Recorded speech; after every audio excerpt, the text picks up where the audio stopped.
Football ലോകകപ്പ് എവിടെ നടന്നാലും ആവേശം പാലക്കാടാണ്. അക്കാര്യത്തിൽ മറ്റെല്ലാ ജില്ലകളിലെയും ഫുട്ബോൾ ആരാധകരെ കടത്തിവിട്ടിരിക്കുകയാണ് ഇത്തവണ പാലക്കാട്ടെ ഫുട്ബോൾ പ്രേമികൾ.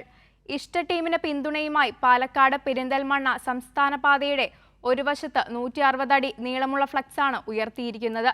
ആരാധകരുടെ സ്നേഹം അർജന്റീന ടീമിന്റെ അന്താരാഷ്ട്ര ഫാൻസ് പേജിലും ഇടം പിടിച്ചു.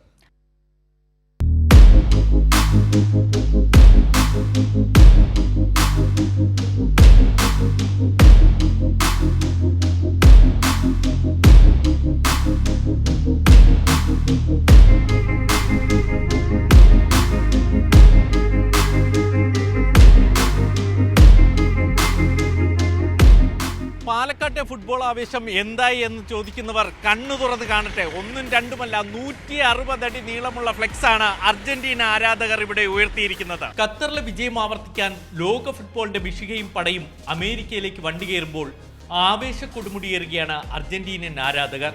സ്കലോണിപ്പടയെ വാഴ്ത്തിപ്പാടാൻ ലോകം മുഴുവൻ വരികൾ തിരയുമ്പോൾ 160 അടി നീളമുള്ള കൂറ്റൻ ഫ്ലെക്സ് ഒരുക്കി ചരിത്രത്തിലേക്ക് നടന്നു കയറുകയാണ് പാലക്കാട് കോങ്ങാട്ടെ അർജന്റീനിയൻ ആരാധക കൂട്ടായ്മ. കോങ്ങാട്ടെ കൊട്ടശ്ശേരി ഫുട്ബോൾ ആരാധക ടീമാണ് ഇതൊരുക്കിയിരിക്കുന്നത്. ഏകദേശം 50ഓളം പേരുണ്ട്. അവരാണ് നമ്മളോടൊപ്പം ഉള്ളത്. എന്താ ഇപ്പൊ ഇങ്ങനെ ഒരു ഫ്ലെക്സ് ഒരുക്കാൻ കാരണം? ഞങ്ങൾ എല്ലാ പ്രാവശ്യം വെക്കുന്നതാ. കഴിഞ്ഞ പ്രാവശ്യം 140 വെച്ചു, ഇപ്രാവശ്യം കയറ്റി വെച്ചു. ഇനി അടുത്ത പ്രാവശ്യം ഇതിനപ്പുറം വെക്കും. അർജന്റീന കഴിഞ്ഞ പ്രാവശ്യം കപ്പ് നേടി. കപ്പ് നേടിയല്ലോ, ഇപ്രാവശ്യം നേടും, അത് ഷുവറാണ്. പിന്നെ നമുക്ക് നമ്മുടെ ടീമിന് നല്ല വിശ്വാസമാണ്. ആരൊക്കെയാണ് പ്രതീക്ഷയുള്ള കളിക്കാര്? പ്രതീക്ഷ ഉള്ളത് എല്ലാവരും പ്രതീക്ഷയാണ് ഞങ്ങൾക്ക്. ഒരാളെ പറഞ്ഞതിന് ഒരാള് ഇതായി പോവില്ലേ, എല്ലാവരും പ്രതീക്ഷയാണ്. അർജന്റീനയോട് ഇത്ര വലിയ ആരാധന? അത് ചെറുപ്പം മുതലേ അങ്ങനെ കൂടിയതാണ്. അങ്ങനെ എങ്ങനെ പറഞ്ഞു തരേണ്ടതെന്ന് എനിക്കറിയില്ല. ചെറുപ്പം മുതലേ ഇഷ്ടമാണ്. മെസ്സിയെ കണ്ട് ഫുട്ബോളിനെ സ്നേഹിച്ച കോങ്ങാട് കൊട്ടശ്ശേരിക്കാരൻ സുനൂബിന്റെ തലയിൽ ഉദിച്ചതാണ് പടുകൂറ്റൻ ഫ്ലെക്സ് എന്ന ആശയം. നീലപ്പടയെ നെഞ്ചേറ്റിയ സുനൂബിന്റെ സുഹൃത്തുക്കൾ കൈമെയ് മറന്ന് പ്രവർത്തിച്ചതോടെ കോങ്ങാട് കോട്ടശ്ശേരിയിൽ പിറന്നത് ലൂസൈസിൽ മെസ്സിയും പിള്ളേരും തീർത്ത ചരിത്രം.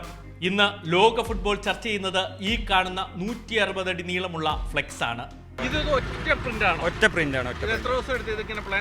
ഇതിങ്ങനെ സത്യം പറഞ്ഞു കഴിഞ്ഞാൽ ഞങ്ങളല്ല ഇതിന്റെ കോർഡിനേറ്റർ, ഗൾഫിലുള്ള ഒരു സുനൂബുക്ക എന്ന് പറഞ്ഞിട്ടുള്ള ഒരാളാണ്. അപ്പൊ പുള്ളിക്കാരെങ്ങനെ വിളിച്ച് സെറ്റ് ചെയ്യുക ചെയ്തത്. ഏകദേശം ഒരു മാസം മുന്നേ പ്ലാൻ ചെയ്തതാണ്. ഇപ്പൊ വെച്ചിട്ട് 4 ദിവസമായിട്ടുള്ളൂ.